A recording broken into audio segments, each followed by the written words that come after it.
Good evening, and welcome to Pakistan Today News from our New York studio. I'm Victoria Lane. We begin in Karachi, where a massive fire at the Gul Plaza shopping center on M.A. Jinnah Road has finally been brought under control after more than 36 hours of intense firefighting. Officials say the blaze completely gutted the multi-story building, destroying hundreds of shops and leaving at least 14 people dead, including a firefighter. Dozens of people are still missing as debris clearing and search operations continue. Authorities have warned that the structure remains unstable, severely hampering rescue efforts, while investigations into the cause of the fire, initially suspected to be a short circuit, are now underway. For more on the situation, we're joined by our correspondent Clara Bennett in Karachi. Rescue teams continue to face serious challenges at Gul Plaza due to the building's weakened structure and the risk of further collapse. Firefighters and search crews are carefully removing debris in sections, hoping to locate those still missing. Traders say they lost livelihoods built over decades, with little clarity yet on compensation.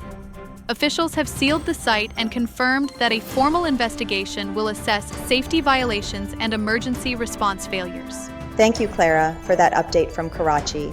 Meanwhile, the Karachi Chamber of Commerce and Industry has called for a judicial probe into the Gul Plaza fire tragedy. KCCI leaders say the investigation must examine fire safety arrangements, emergency exits, and the preparedness of the fire brigade. They have also urged the government to establish a victim compensation fund to support affected shopkeepers and families. As rescue efforts continue, traders and civic authorities are pressing for accountability and stricter enforcement of building safety standards across the city.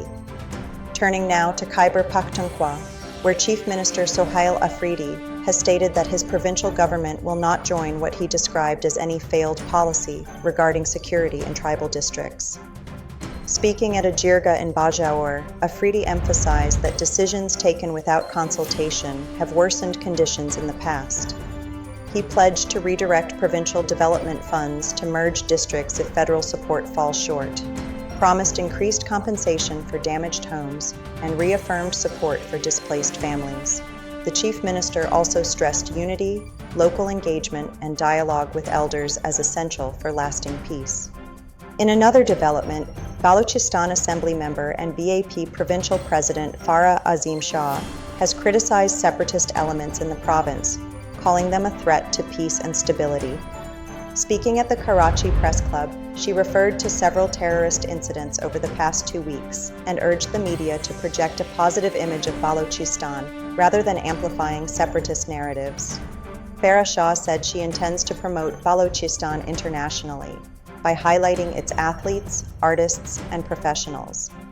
She also praised Pakistan's recent success against India in May, credited the country's founders and military leadership, and contrasted what she termed responsible Pakistani journalism with misleading Indian media coverage.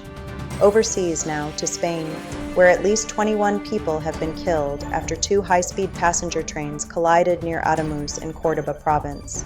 Authorities say one train derailed and crashed into another on an adjacent track, sending several carriages down an embankment and trapping passengers inside. Emergency crews worked through the night to rescue survivors and recover bodies. Officials have warned the death toll may rise as investigations continue into the cause of the crash on what was described as a straight, recently renewed stretch of track. In international diplomacy, U.S. President Donald Trump has formally invited Pakistan's Prime Minister Shehbaz Sharif and India's Prime Minister Narendra Modi to join a new international initiative known as the Board of Peace for Gaza. Pakistan's Foreign Office has confirmed that Prime Minister Sharif received the invitation and reiterated Islamabad's support for international efforts aimed at peace and security in Gaza, in line with United Nations resolutions.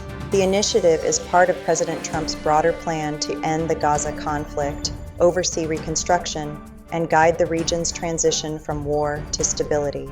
And finally, in the United States, the Pentagon has ordered around 1,500 active duty troops in Alaska to prepare for possible deployment to Minnesota if violent protests escalate.